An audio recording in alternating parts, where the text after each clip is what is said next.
Coucou toi! Pardon, coucou toi. J'espère que tu vas au top du top aujourd'hui. Oui, je me calme. On m'a dit qu'apparemment mes mimiques sont énervantes. Donc je vais vous faire un épisode comme ça, comme un robot. Cool, hein? Allez, on est parti. J'espère que tu vas au top du top avec le petit sourire en coin et la confiance d'un mec de Manchester, un soir de baston quoi. Moi, c'est Charlie et je viens te parler tous les jeudis à 19h d'albums qui me fascinent de ouf, car ils ont marqué mon petit cœur de mélomane ou de petit fragile, tout dépendra de l'épisode. Et aujourd'hui, c'est un peu les deux, tu vas voir, car on attaque un monument. Pas juste un gros disque des années 90. Non. Le disque qui a foutu un coup de Doc Martens dans la gueule de la scène rock et qui a transformé deux frérots de Manchester en légendes à moitié mytho, mais qu'on adore quand même. Allez, on y va pour l'odeur de bière, de l'arrogance, du génie et de la jalousie du mec qui jouait Wonderwall en boucle en 2006. Spoiler, j'étais ce débilos qu'il a joué. Oups. It's gonna be the day that they'll never throw it back to you. By now we should have somehow realized what you're not to do. I don't believe that anybody feels the way I do about you now. Ce qui est dingue avec cet album, c'est qu'il arrive un moment où Oasis est déjà en train de tout retourner avec Definitely Maybe, sorti l'année d'avant. Mais là, les mecs changent carrément de dimension. Et je le dis de suite, non, cet épisode n'est pas là pour parler de la concu avec Blur. Hein. Tu trouveras bien ton bonheur sur une autre vidéo. Là, c'est focus Oasis. Et genre, Oasis sur cet album, il n'y a plus de frein, il n'y a plus de limite. C'est boum, direction Wembley City et couverture des Rolling Stones quoi. En une année, les Gallagher passent de sales gosses du nord de l'Angleterre à porte-étendard d'un truc qu'on appellera très vite le Britpop. Et là, ça va parler à tout un pays, à toute une génération, même plus tard à tous les ados qui ont pleuré dans le bus avec Wonderwall. Et ouais, même si aujourd'hui tout le monde a une blague sur Oasis. Genre, ils se sont séparés avant qu'on sache lequel était le gentil. Bah, faut pas oublier que cet album-là, c'est un carton historique. 22 millions d'exemplaires vendus. Quasiment tous les morceaux sont devenus des hymnes. Some Might Say, Morning Glory, Don't Look Back in Anger, Champagne Supernova. C'est plus des chansons, c'est des murs porteurs de la décennie en fait. Alors ouais, aujourd'hui, on va parler de ce disque qui transpire la démesure. On va plonger dans le studio bourré d'ego, les bastons fratricides, les refrains à hurler dans les stades, les clips avec des hélicoptères pour rien, et surtout, d'une époque où tu pouvais encore devenir une rockstar mondiale en disant que t'étais meilleur que John Lennon. Allez, voici Morning Glory!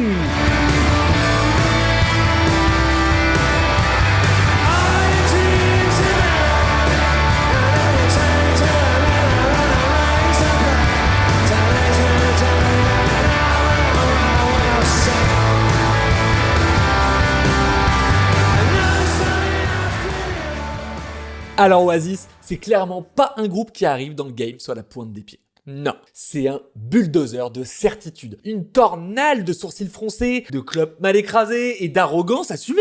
Mais surtout, c'est le groupe qui a redonné à l'Angleterre ce qu'elle n'attendait plus, un putain de rock'n'roll frontal, classe et populaire. Au début des années 90, l'Angleterre vit dans un de ces moments post-cuite musicale où tout le monde cherche un peu le nouveau grand truc quoi. La Britpop n'est pas encore vraiment un mouvement, c'est plus une rumeur qui commence à enfler quoi. On sort de l'ère grunge aux États-Unis. Les Stone Roses ont planté la graine d'un revival rock psyché à Manchester en 89. Blur, ils sont encore un peu arty au début 90, un peu à la bourre sur le tube car la reconnaissance ne viendra vraiment qu'en 94. Suède, trop glam pour les vrais rockers et que pour rien. Et là, t'as Oasis. Des mecs de Manchester élevés à la bière bon marché, au baston de quartier et à l'obsession des Beatles. Et parmi eux, deux frères. Liam, le chanteur à la voix de Hooligan Céleste. Et Noël, le grand frère guitariste, compositeur, tête pensante, tête brûlée aussi en vrai. Le cocktail est simple. L'un écrit les chansons, l'autre les gueule comme si c'était une déclaration de guerre au monde entier. Ils ont une confiance en eux qui frôle l'insolence cosmique. Genre, dès leur premier album, Definitely Maybe en 94,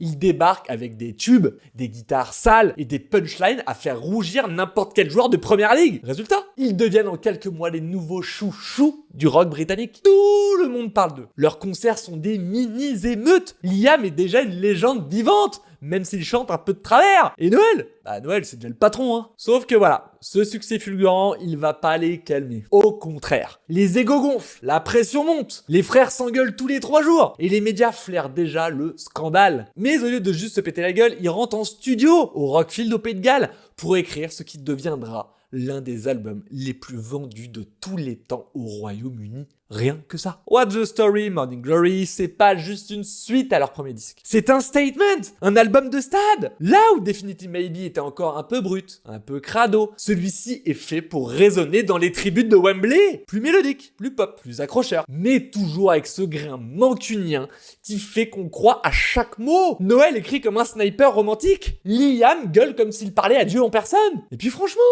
faut le dire, l'époque est parfaite pour eux. Le Royaume-Uni est en train de vivre une sorte de petite révolution culturelle entre Tony Blair, les fringues Fred Perry et le combat Britpop versus grunge. Et Oasis, eux, ils veulent pas juste faire partie du mouvement, ils veulent être LE mouvement. Les Stones des années 90, les Beatles de l'arrogance. Et spoiler, ils vont y arriver. Sauf que, bien sûr, rien ne se passe sans drama. Pendant l'enregistrement de l'album, il y a eu des clashs monumentaux entre les deux frères. Des départs de studio, des insultes en rafale, des coffres et des I will kill you lancés comme des virgules en fait. Mais bizarrement, de ce chaos est née une alchimie dingue. Une urgence. Un truc qu'on n'arrive pas à reproduire quand tout va bien, je pense. Et ça s'entend sur chaque titre. Donc voilà, Oasis, en 95, c'est pas juste un groupe de rock. C'est une bombe à retardement. Un groupe qui transforme chaque riff en hymne, chaque embrouille en mythe, chaque refrain en cri de ralliement. Et avec cet album, ils vont carrément graver leur nom dans la pierre du rock anglais. Et spoiler, personne ne s'en remettra jamais vraiment.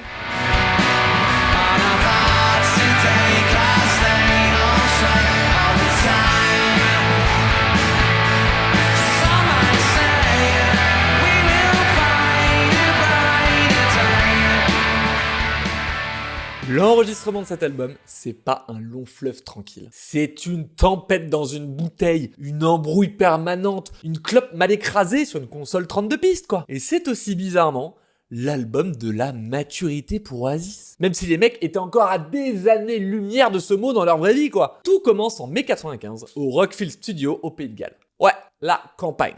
Des vaches, de la brume, et un frigo rempli de Guinness, je pense, tu vois. Oasis vient d'exploser les charts avec Definitely Maybe, et il faut maintenant confirmer. Et vite, le label est au taquet, les médias aussi. Le problème, c'est toujours le même. Noël et Liam partagent le même sang, c'est vrai. Mais pas les mêmes nerfs. Ça se dispute, ça claque des portes, ça balance des guitares contre les murs. Un jour, Liam aurait même ramené des inconnus bourrés au studio en mode « C'est mes potes maintenant, tu sais ». Du coup, ça s'engueule vénère. Noël frappe Liam à la tête avec une batte de cricket. Bah ouais, ils sont british les frangins. Oh les bougres. Bref, enregistrement interrompu, mais que pour 2 semaines. Genre, ils retournent en studio, les deux frères se font genre une accolade, genre « Hey, t'inquiète mate, ma petite tête va bien, c'est bon ». Et hop, c'est reparti. La production, elle est signée Owen Morris, un mec pas très patient, mais qui sait ce qu'il fait quoi. C'est lui qui va donner ce son massif à l'album, ce mur de guitare, cette compression sale, tous les potards à fond, qui fait que même les ballades ressemblent à des hymnes pour stade de foot quoi. Les mecs voulaient que ça tape. Ils voulaient que chaque titre écrase la concu. Résultat, c'est pas ultra propre, c'est pas méga poli, c'est pas du tout raffiné. Mais qu'est-ce que c'est bon, bordel! C'est du rock qui te hurle dessus avec un mégaphone rouillé, qui te colle contre un mur d'enceinte et qui te dit « Mate, écoute wesh, c'est cool !» Et là, faut qu'on parle de Noël. Parce que ouais, Noel Gallagher, à ce moment-là, c'est un peu un Mozart des pubs anglais, quoi. Le gars enchaîne les mélodies de génie comme s'il triait son âge, en fait. Il a composé Wonderwall, Don't Look Back in Anger, Champagne Supernova pendant la même période. C'est carrément indécent! Et même s'il prend un virage plus pop que sur Definitely Maybe, ça reste du Oasis pur jus. Arrogant, touchant et foutrement efficace. Ce qui est marrant, c'est que malgré l'ambition énorme du disque, Owen Morris mixa l'ancienne, avec les faders à la main, à l'oreille, en écrasant les fréquences comme un bourrin, quoi. Et au mixage à Londres, ce sont des oufs du matrissage, quoi. Les guitares sont tellement compressées qu'elles deviennent une espèce de nappe saturée, permanente. T'as parfois 15 pistes de gratte qui tournent en même temps, collées les unes aux autres comme un kebab de Marshall, quoi. Et pourtant ça marche. Ça donne ce son unique, hyper dense, un peu crade, mais mythique. Et ça a conduit des journalistes à dire que c'était eux les responsables d'avoir déclenché la course au volume qu'on connaîtra par la suite. Dis-moi si tu veux un épisode là-dessus, C'est plus technique, mais j'adore. C'est musique, quoi. Très rapidement, c'est quoi la guerre du volume? Écoute. En gros, plus le son est fort, plus il retient notre attention. Et que nous le préférons pour de courtes périodes d'exposition. Genre un morceau, quoi. Et du coup, avec l'évolution de la technologie et le fait qu'on commence à écouter de la musique un peu partout avec des baladeurs pour la faire ultra simple, bah les producteurs se mettent à tout compresser. Pour une simple et bonne raison, c'est qu'on ait l'impression que ça sonne fort. Bref, comme je te dis, dis-moi si tu veux un épisode sur ce type de sujet en commentaire. J'adore parler musique comme t'as compris, hein. Revenons-en à Oasis. Le chant de Liam, lui, est capté brut de décoffrage. Peu de prise, peu de retouches. Juste lui, son attitude de voyou et un micro. Il chante avec une sincérité désarmante, même quand il comprend pas vraiment les paroles. Ouais, c'est vrai. Il aurait chanté Wonderwall sans avoir compris de quoi ça parlait vraiment. C'est Noël qui avait donné du crédit à dire qu'il parlait de sa meuf de l'époque. Mais il l'a démenti ensuite. Encore un truc de frérot dont on aura du mal à avoir une vérité absolue, hein. Mais qui s'en fout franchement. Lié à la voix. Celle qui te transperce, qui te donne envie de fumer une clope sur un quai de gare en pensant à ton ex de 3ème B en fait. Coucou Salade. Et puis il y a un petit twist technique sympa.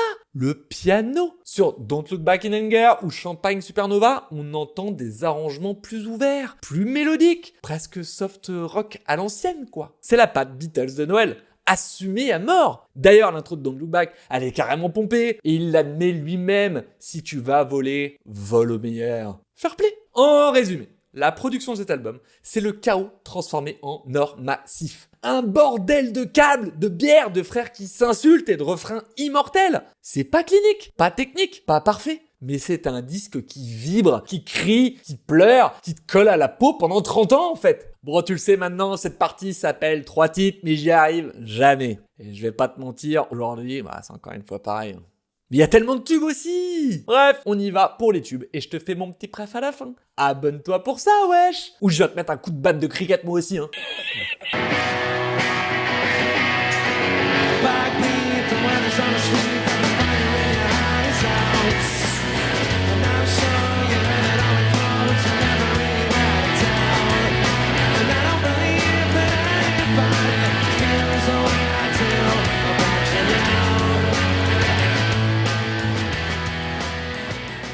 Bon, on commence direct par le monstre. Parce que Wonderwall, c'est plus qu'un morceau. C'est une religion pour les mecs qui sortent une guitare à 3h du matin à une soirée. Ou qui commencent la guitare. Surtout ça en fait. C'est le morceau que t'as forcément entendu dans un feu de camp, dans un bar Erasmus, ou dans un post Facebook en 2008 avec un filtre sépia. C'est devenu une blague, un mème, une rengaine. Mais avant tout, c'est un putain de bon morceau en fait. Je t'assure, en le réécoutant, j'ai mis mon dédain de côté un petit peu, tu vois. Et waouh! Il est vraiment magnifique ce morceau en fait. Sorti en single le 30 octobre 95, Wonderwall est devenu le plus gros hit d'Oasis. Et probablement la chanson Britpop la plus connue du monde. Et c'est pas peu dire, elle a été numéro 1 en Australie, Nouvelle-Zélande, mais numéro 2 en Angleterre, bloquée par I Believe de Robson et Jérôme. I believe that somewhere in the darkest night a candle glows.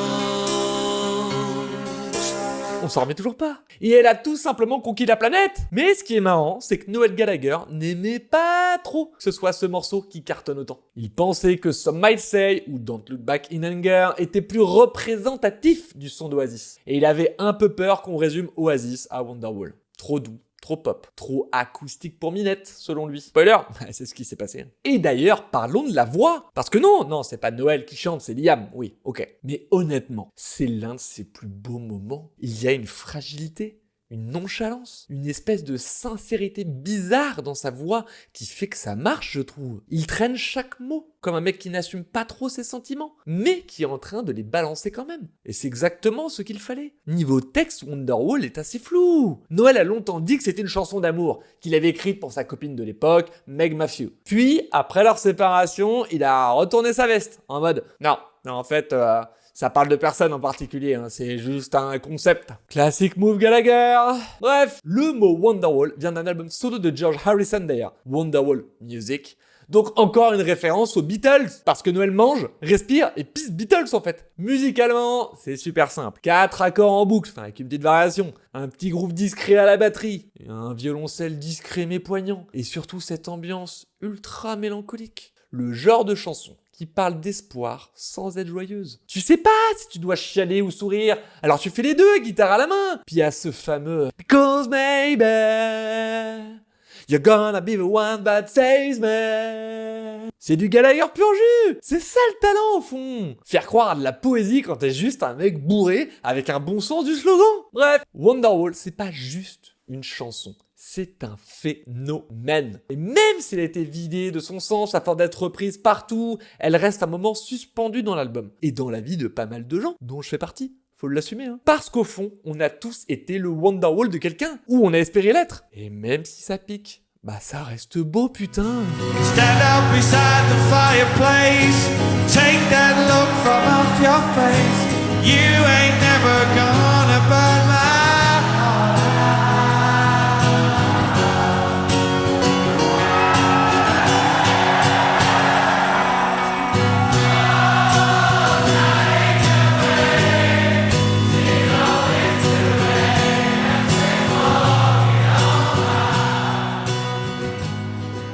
Alors là, on touche au sacré. Parce que Don't Look Back in Anger, c'est pas juste une chanson encore une fois. C'est une cathédrale Britpop, une déclaration, un hymne de stade, de mariage, de deuil, de rédemption, de peintre renversé sur les épaules d'un inconnu.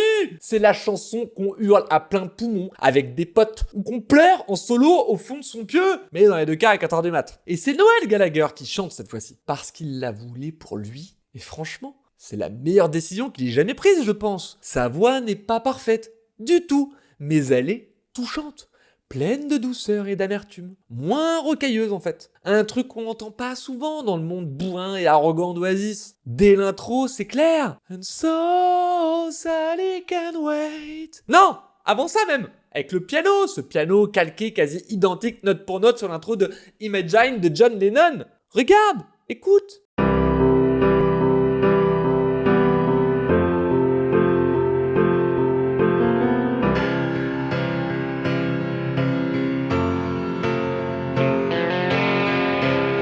Ouais, direct, aucun respect, mais c'est ça qu'on aime. Noël l'a toujours dit, il vole à droite, à gauche, il en fait des hymnes. C'est du pillage élégant, du vol avec émotion. Assumé surtout, et ça, moi, j'aime. Bref, cette chanson, c'est probablement la plus belle déclaration de lâcher-prise des années 90. Elle parle de regret, de résilience, de pardon, de l'importance de ne pas s'accrocher à la colère. Et dans un monde où il y a aussi le début de la mort du grunge l'année d'avant avec le décès de Kurt, où tout le monde râle, hurle, se lamente, Oasis ose dire « Non, on va chanter un refrain qui fait du bien. » A soul slides away, but don't look back in anger, I heard you say... On est clairement dans le registre du cœur de supporter, hein, mais avec une vraie profondeur émotionnelle, je trouve. Parce que cette chanson, elle a traversé le temps. Elle a été jouée après les attentats de Manchester en 2017, chantée spontanément par les habitants lors d'une veillée.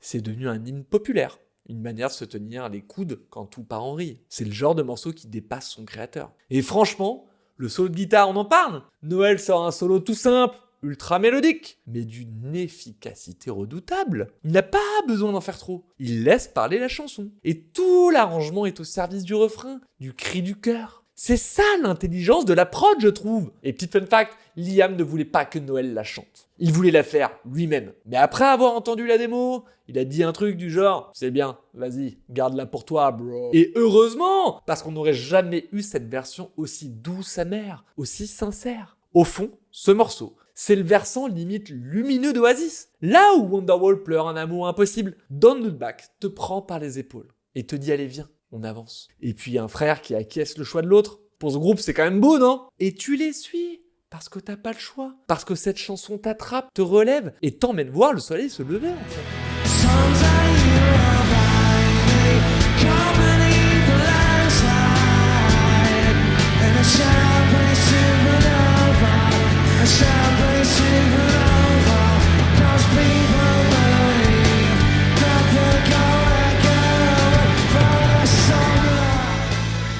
Bon, accroche-toi, parce que Champagne Supernova, c'est 7 minutes 30 de délire cosmique, de mystère lyrique et de solo qui prend son temps. C'est le dernier morceau de l'album. Et quel dernier morceau! Oh là là là là! C'est pas une conclusion, C'est une dissolution lente dans l'espace-temps. Comme si Oasis disait « On n'a plus rien à prouver, maintenant on flotte. Allez viens, on est bien !» Et tu flottes avec eux en fait. Tu te réveilles dans un hamac, un lendemain de cuite. T'as le soleil dans les yeux, la bouche pâteuse. Et puis il y a cette chanson qui tourne. Et soudain, t'es bien!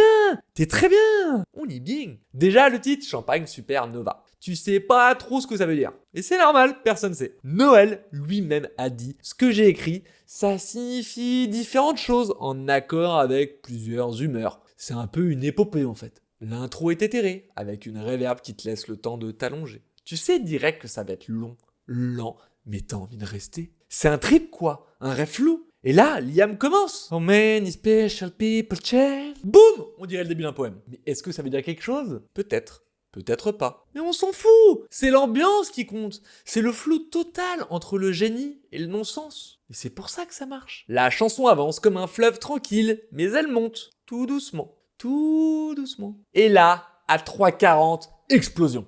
Explosion! Someday you will find me, cause Bennyville landslide in a champagne supernova in the sky. On est en 95. Cette phrase, c'est un statement. Un résumé de la vie de toute une génération. C'est pas juste un refrain, c'est une question lancée au monde. Alex, à la société, à toi-même. Tu sais pas qui est le You, mais t'étais pas là. Et tu regrettes. Et ensuite, le solo. Un des plus beaux solos de la Britpop, je trouve. Tout en longueur, en distorsion, en vague. Paul Weller des jams, il joue un peu de guitare aussi, mais c'est le jeu de Noël qui t'embarque, en vrai. Il prend tout son temps. Il s'en fout des conventions. Il veut juste faire durer le moment. Parce que Champagne Supernova, c'est exactement ça. Un moment suspendu. Une chanson qui ne cherche pas à finir. Une boucle de spleen content. Et en live, c'est encore plus fort. C'est le moment où tout le monde sort son briquet.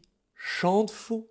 Et se fout de tout, parce que c'est long, parce que c'est beau, putain c'est beau, parce que c'est Oasis, dans ce qu'ils ont de plus planant, de plus impénétrable, de plus mythique. Purée, qu'est-ce que j'aurais aimé les voir là? T'as pu y aller toi? Dis-moi en commentaire.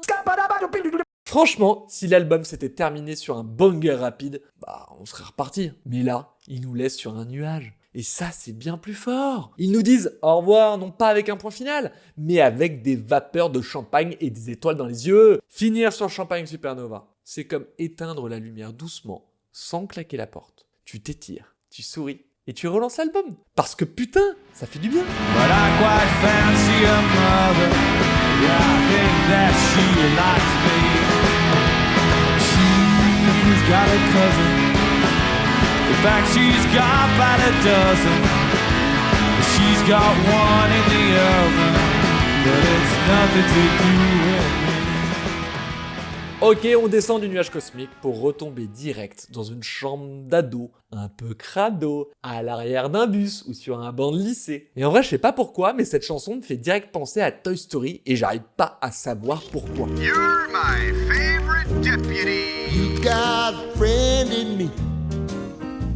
She's Electric, c'est une chanson de l'amoureux un peu teubé, un peu beauf, mais sincère comme jamais. C'est léger, c'est marrant, c'est bancal. C'est les Beatles version blouson noir en fait. Un peu comme si With a Little Help from My Friends, des Beatles avaient couché avec un épisode de Skins quoi. Et devine quoi? Ça donne un des morceaux les plus attachants du disque je trouve. Ah, mais je suis en train de comprendre pour Toy Story en fait. Attachant. C'est pas foufou hein. Les paroles sont remplies de jeux de mots douteux, de rimes faciles et d'anecdotes familiales foireuses. Le narrateur dit qu'elle a un frère, un cousin, une sœur, il sait plus trop, mais il est à fond, quoi. Il veut sa meuf, même s'il faut prendre toute la semaine avec. She's got a sister, and God only knows how I missed her. Voilà, c'est de la poésie, mais version fish and chips. Et pourtant, c'est ultra catchy. La mélodie est simple, mais redoutable, je trouve. La basse trotte dans la tête, et la voix est à son meilleur niveau, mec relou au charme inexplicable, je trouve. Il chante avec ce petit sourire dans la voix, cette nonchalance assumée. C'est la drague à l'ancienne, sans filtre, mais avec beaucoup trop de charme en fait, je pense. Je me fais draguer quoi.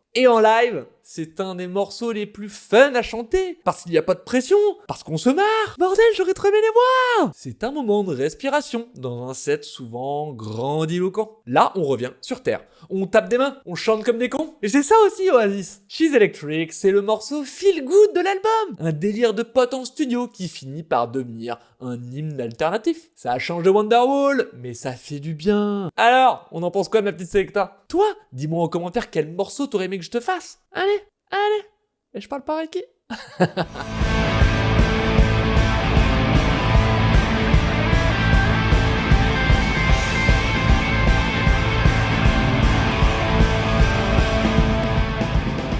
Et j'espère que tu t'es à bout avant que je te donne mes anecdotes. Hein. C'est donnant.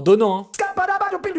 Paul Weller est venu en guest. Pendant les sessions à Rockfield Studio, l'ex-leader des Jams s'est pointé non pas avec un tambourin, mais avec une gratte et un harmonica, comme je te disais. Résultat, il a posé un chouette solo et des chœurs sur Champagne Supernova. Et une petite ligne d'harmonica sur les 2 morceaux mystérieux appelés Swamp Song 1 et 2. Le genre d'arrivée qui fait passer un parking de campagne pour une scène glam. Wonderwall a été enregistré sur un mur entouré de moutons. Noël, dans un moment de pure inspiration campagnarde, a carrément enregistré sur un mur extérieur du studio, sous le regard indifférent de moutons curieux sûrement. C'est dit dans Enemy, et selon lui, c'était littéral. Il tenait son acoustique là, contre cette brique, et les brebis l'écoutaient pépouze. Je te laisse imaginer le décor. Pas de démo, un album brut direct quoi. Morning Glory est l'unique disque d'Oasis sur lequel ils n'ont jamais fait de démo. C'est ouf quand même. Tout est venu d'un coup en studio.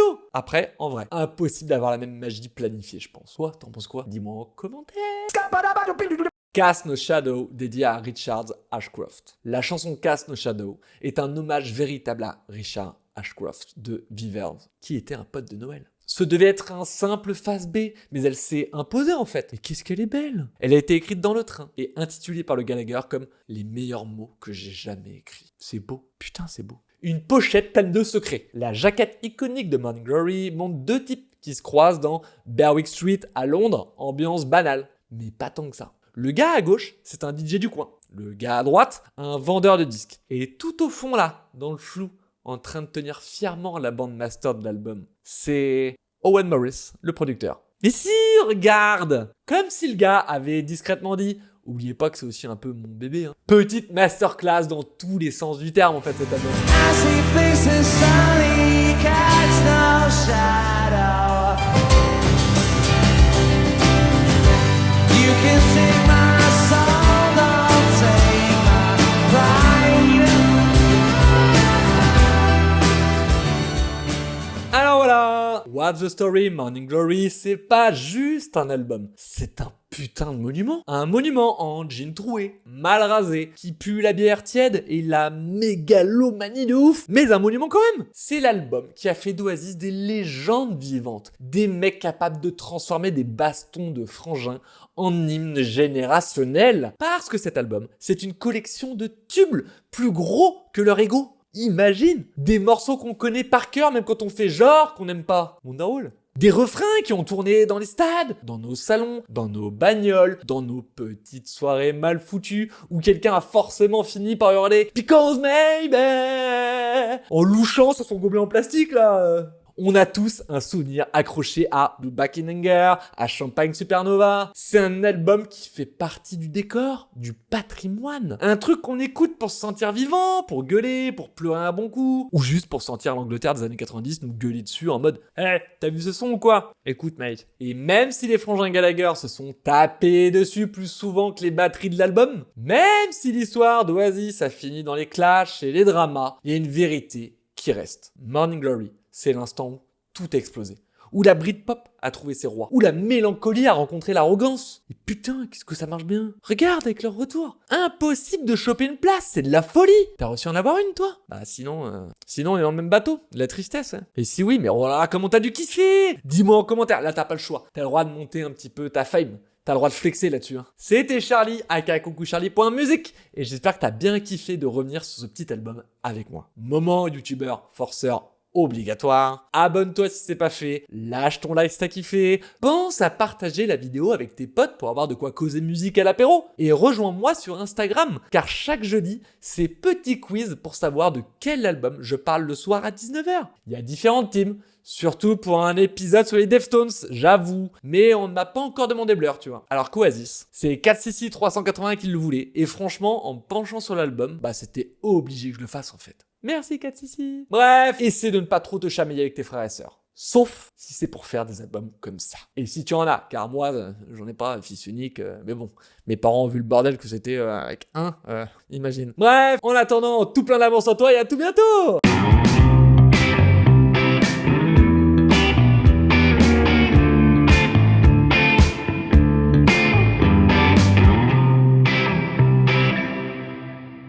T'es beau? T'es pas beau? T'es remis la petite queue? Alors? Qu'est-ce qui t'arrive, mon petit commande parce que tu veux jouer? 10 minutes, parce que moi je... Mon petit cœur.